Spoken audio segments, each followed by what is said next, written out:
예, 안녕하십니까.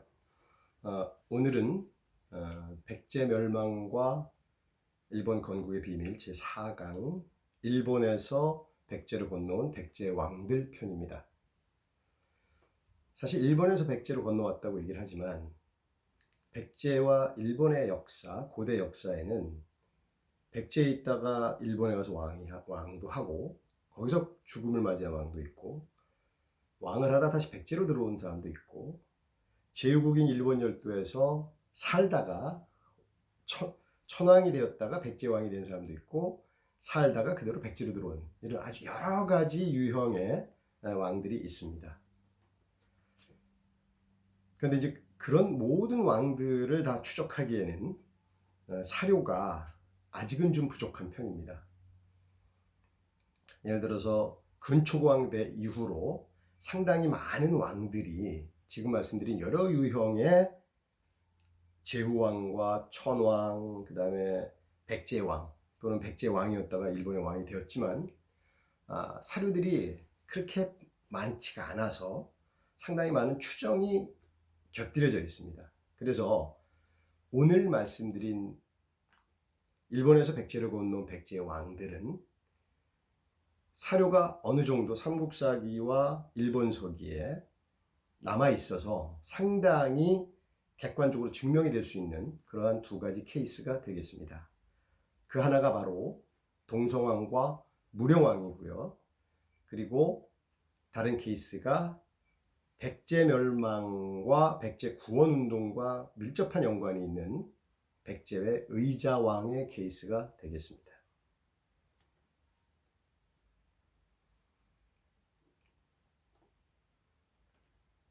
먼저 백제의 21대 왕이 계로왕입니다. 계로왕은 455년부터 475년까지 왕위를 계승한 왕인데요. 이때는 백제가 왕권과 귀족들 간의 상당한 혼란이, 정치 권력 다툼이 있었던 것으로 보입니다. 그리고 또 이때는 장수왕이 남하 정책을 실시해서 오늘날 워커힐에 있는 아차산까지 내려와서 백제를 압박하는 그런 시기였습니다. 계로왕은 이때 한성 백제가 국난에 처하자 그의 두 아들 문주왕과 곤지를 각각 신라와 외로 파견을 합니다. 그래서 문주왕은 신라로 가서 당시의 위급함을 알리고 당시는 이제 라제 동맹, 다시 말해서 고구려의 남하 정책에 대항하기 위해서 신라와 백제가 라제 동맹을 맺었던 그런 시기이기도 합니다. 그래서 문주왕은 일만의 군사를 이끌고 다시 돌아오지만 이미 한성 백제는 함락이 되었던 시기입니다. 그리고 곤지라는 인물은 일본으로 가서 당시 이제 삼국사기에는 외로 건너가서 구원병을 요청하였다라고 기록이 되어 있는데 희한한 것은 곤지가 임신한 계로왕의 부인을 데리고 일본으로 원병을 요청하러 갔다는 것입니다. 삼국사기에는 외에 원군을 요청하기 위해서 인질로 보냈다. 다시 말해서 왕의 부인을 인질로 보냈다 이렇게 적혀 있는데 제가 볼 때는 백제와 백제 후국이었던 일본의 관계를 봤을 때는 계로왕이 임신한 부인을 그의 아들 곤지로 하여금 일본으로 데려가게 한 것은 왕성이 함락되고 한성 백제의 지금 보시는 풍납토성과 몽천토성 다 함락되는 그런 국난의 위기에서 왕가의 핏줄을 보존하려는, 다시 말해서 제후국으로 피신시킨 그러한 조치가 아니었을까 하는 것이 제 해석입니다. 그러나 곤지는 일본으로 원병을 요청하러 갔다가 원병을 데리고 돌아오지 못합니다. 왜냐하면 이미 한성 백제가 망했던 상황이죠. 그런데 여기서 재밌는 것은 바로 곤지가 모시고 갔던 계로왕의 임신한 부인이 일본에 다 도착하지도 못하고 가던 도중에 산기를 느껴서 가까라시마라는 섬에 임시 상륙하게 됩니다. 바로 이 가까라시마가 오늘날 일본 사람들이 무령왕의 탄생지로 부르는 그런 섬이 되겠습니다. 이 가까라시마에 가면 저는 가보지 못했지만 백제 제25대 왕 무령왕릉의 탄생지라는 선명한 비석과 기념석들이 있습니다. 즉 백제 무령왕이 후에 백제로 돌아와서 무령왕이 된 시마라는 이 계로왕의 아들은 일본에서 태어나고 일본에서 자랐던 것이 분명합니다.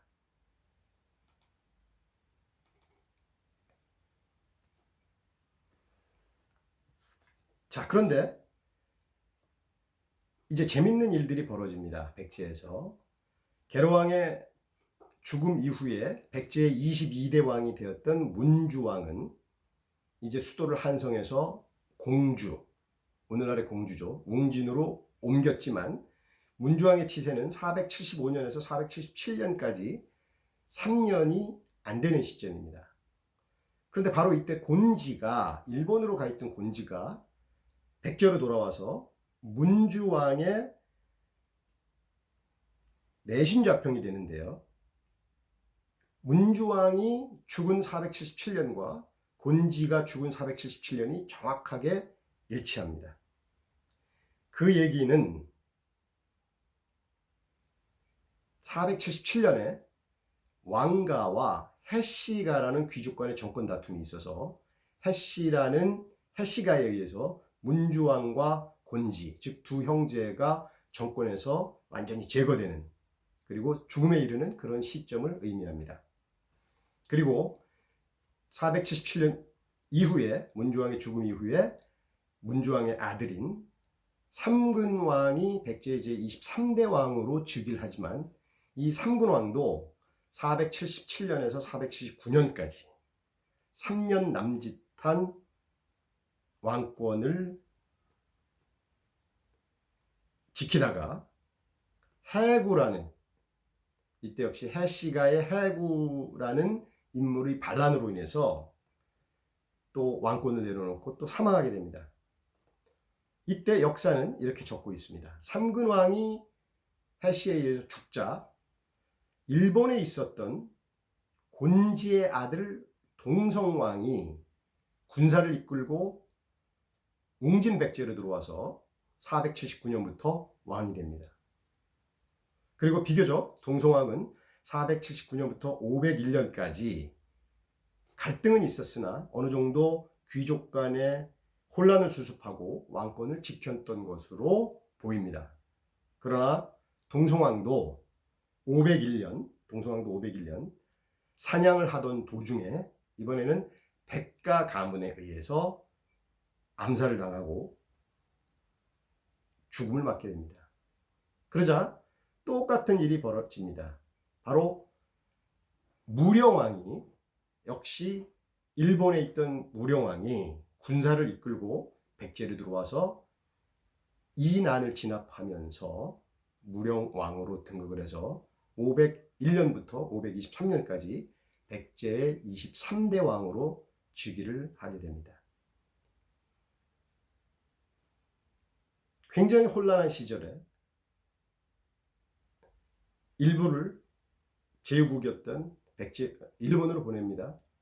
일본에서 성장한 왕자나 또는 왕의 친척들이 백제가 귀족 계급과의 왕권과의 극심한 정치적 혼란 속에서 이들이 다시 백제로 돌아와서 왕가의 권위를 세우고 왕위를 계승하는 그러한 일이 벌어진 것이죠.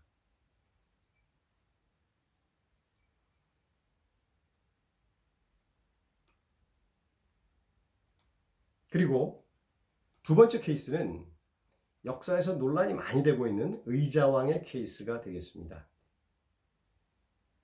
의자왕의 케이스는 의자왕의 왕가를 보시면 좀 더 설명을 자세히 들을 수 있을지 않을까 합니다. 의자왕의 왕가를 보면 의자왕의 아버지는 아좌태자로 보입니다. 그리고 바로 이 아좌태자의 아버지는 위덕왕이었고, 위덕왕은 그 아버지가 성대왕입니다. 그리고 성대왕은 바로 무령왕의 아들인 것이죠. 그러니까 아까 동성왕의 뒤를 이어서 백제로 들어온 무령왕의 다음 왕이 성왕이고, 그 다음 왕이 위덕왕이고, 그 다음 왕이 아좌태자인 것입니다. 그런데 이 성왕은 백제의 부흥을 위해서 고군분투하다가 신라와의 관산성 전투에서 신라군의 매복에 의해서 죽음을 맞이하는 비운의 왕입니다. 그리고 성왕의 목은 돌아오지 않고 신라 궁전의 계단 밑에 보관이 되어서 신라 사람들이 계단을 밟고 지나가면서 성왕의 목을 밟고 지나가는 그런 비운을 겪은 왕이며, 또 백제의 부흥을 위해서 노력을 했던 위대한 왕이기도 합니다.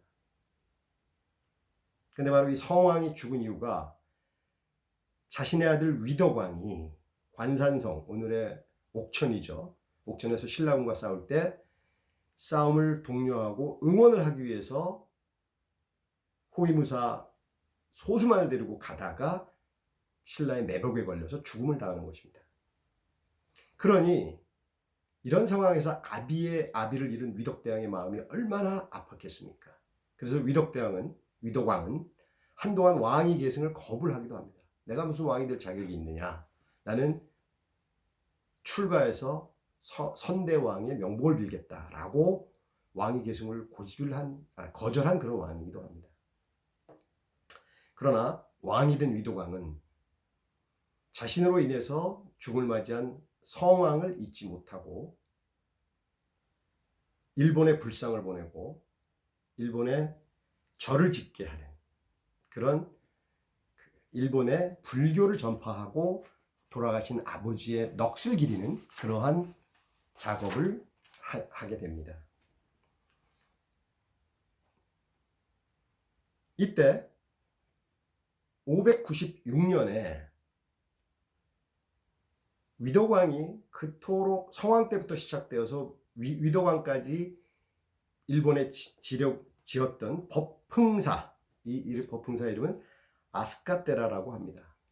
이 아스카테라가 596년에 준공이 되었고, 기록에 의하면 당시 일본 백제 제국의 권신 소아마자 등 100명의 대신이 백제에 복식을 하고 법흥사의 개관식에 참석을 했다라는 기록이 나옵니다. 그리고 이 법흥사에는, 아스카테라에는 아스카대불, 금동불이라고도 합니다. 혹자는 이 아스카대불이 성왕의 모습을 닮았다고 주장하기도 합니다. 즉, 위덕왕이 자신의 부왕 성왕을 안전한 아스카테라에 모셨다라는 의미가 될 수도 있는 것이죠. 596년 아스카테라가 개관을 하자 위덕왕은 자신의 아들 아좌태자를 597년 그 다음에 외에 파견합니다. 여기에는 학설이 분분합니다. 정치적 혼란을 수습하기 위해서 보냈다는 얘기도 있고, 아스카테라 법흥사의 개관을 기념하기 위해서 보냈다는 얘기도 있습니다. 어쨌든 일본으로 건너간 아좌태자는 당시의 족적을 남기는데요. 그 족적이 바로 당시 제후국 일본의 실권자인 쇼토쿠 태자의 초상화를 그렸다라는 점입니다. 그래서 홍윤기 교수의 말에 의하면 서기 597년 백제 위덕왕의 태자 아좌가 쇼토쿠 태자의 그림을 그렸는데, 그 그림이 바로 일본 최초의 인물화이다. 그리고 그러한 내용이 일본 고문서에 적혀 있는 것을 본인이 확인했다라고 주장을 합니다. 이 쇼토쿠 태자는 일본 고대 국가의 체제를 완성한 굉장히 천황은 안 되었으나 태자로서 실권을 가지고 고대 일본 국가의 발전을 위해서 굉장히 공헌한 태자로 평가받으며 일본의 지폐에 그 얼굴이 나와서 일본 지폐에 쓰이는 뭐 예를 들어서 우리나라 같으면은 신사임당, 이순신, 세종대왕 같은 그런 인물로 평가받는 인물이기도 합니다. 또 일부 문서에 의하면 이때 아자태자가 쇼토쿠 태자의 그림을 그리면서 그대는 어찌도 그리 성왕과 닮았소. 즉 다시 말해서 아자태자, 쇼토쿠 태자는 사촌이면서 아자태자는 아버지가 위덕왕이죠. 그리고 쇼토쿠 태자도 같이 사촌이니까 성왕의 손잡벌이 되는 사람들입니다.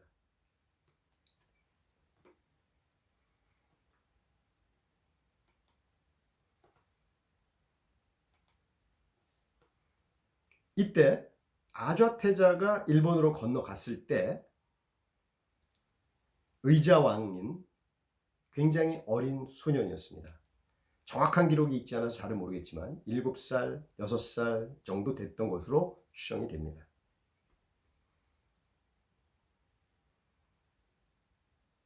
그런데 우리는 여기서 또 한번 당시에 있었던 사비성, 오늘날 부여의 사비성에서의 정치적 변란에 대해서 주목할 필요가 있습니다.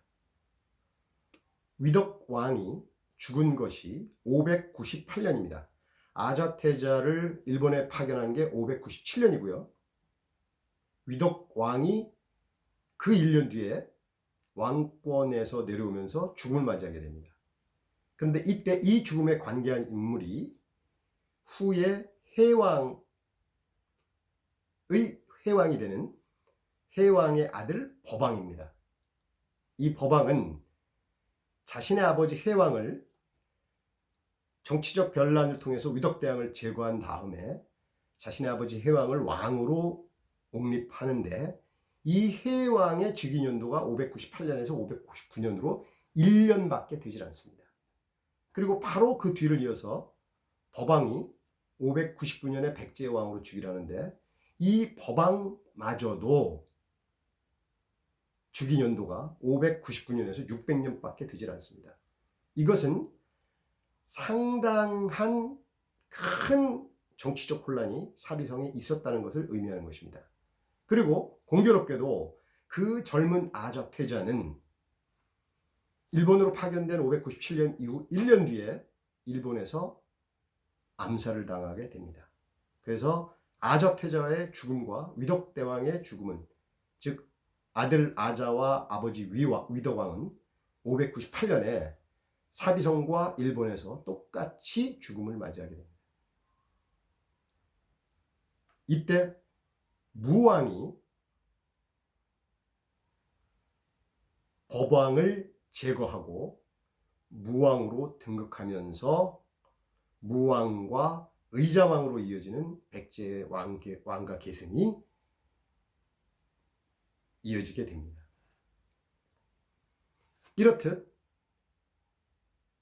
사비성에서의 혼란, 즉 다시 말해서 본국 백제에서의 혼란이 제후국인 일본과 백제의 정치적 지형에 상당한 변화를 주는 그러한 요인으로 작용을 하게 됩니다. 여기서 저희가 주목해야 될 점은 바로 의자왕과 관련된 수상한 기록들입니다. 이 의자왕과 관련된 기록은 후에 백제가 멸망하고 일본이 건국되는 과정에서 아주 중요한 유심히 봐야 될 그러한 단서들을 제공하고 있습니다. 말씀드린 것처럼 597년에 아자태자가 일본에 파견되고 아자태자와 같이 아버지를 따라서 일본으로 건너가게 된 의자왕은 사비성에서의 위덕왕, 해왕, 법왕, 무왕까지 이어지는 이 정치적 혼란기에 일본에서 살았던 것으로 추정이 됩니다. 자세한 기록은 없으나 의자왕이 기록에 다시 등장하는 것은 일본 서기 서명 천황기 3년, 서기로는 631년입니다. 그런데 이 기록이 굉장히 수상합니다. 어떻게 나와 있냐면 의자왕이 왕자 풍을 인질로 보냈다라고 나와 있습니다. 여기서 우리는 이 일본 서기의 기록의 연도를 주목할 필요가 있습니다. 631년입니다. 다시 삼국사기로 돌아오면 의자왕이 백제의 태자로 책봉된 것이 632년이며 의자왕이 백제왕으로 즉위한 것은 641년으로 나옵니다. 자, 그럼 여기서 질문이 제기되는데요. 삼국사기의 기록만을 따라가다 보면 632년에 태자 책봉, 641년에 왕 즉위로 되는데 일본 서기를 보면 631년, 즉 태자가 되기도 전이고 왕도 되기 전인 631년에 의자왕이라는 사람이 자신의 왕자 풍을 인질로 보냈다라는 기록이 나옵니다. 즉 백제의 왕이기 전에 어디선가 왕을 했다라는 얘기죠. 바로 그것이 백제의 의자왕이 일본의 서명천왕이었다라는 근거로 제시하는 역사적 기록이 되겠습니다. 그리고 백제의 멸망 뒤쪽에서 설명을 좀 드리겠지만 무왕이 선화공주와의 그 서동요가 굉장히 유명하죠. 그래서 어떤 사람은 의자왕을 무왕의 아들이라고 얘기를 합니다. 그러나 나중에 설명드리겠지만 저는 의자왕이 아저태자의 아들이며 일본에서 서명천왕을 하고 있다가 32년에 각고의 노력 끝에 백제의 태자로 봉해집니다. 서명천왕과 태자의 시기가 겹치는 거죠. 그리고 10년이 지나 무왕이 죽자 서명천왕을 그만두고 백제로 넘어와서 백제왕이 되었던 것으로 판단합니다. 그 이유는 첫째, 의자왕이 태자로 책봉된 것이 632년인데 이때 의자왕의 나이가 벌써 40이 넘은 나이입니다. 의자왕이 무왕의 아들이었다면 자신의 아들을 나이가 40이 되도록 태자를 책봉하지 않았을까요? 그리고 앞서 말씀드린 것처럼 일본 서기 631년조에 이미 의자왕이 어디서 왕을 했다라는 것. 그리고 마지막으로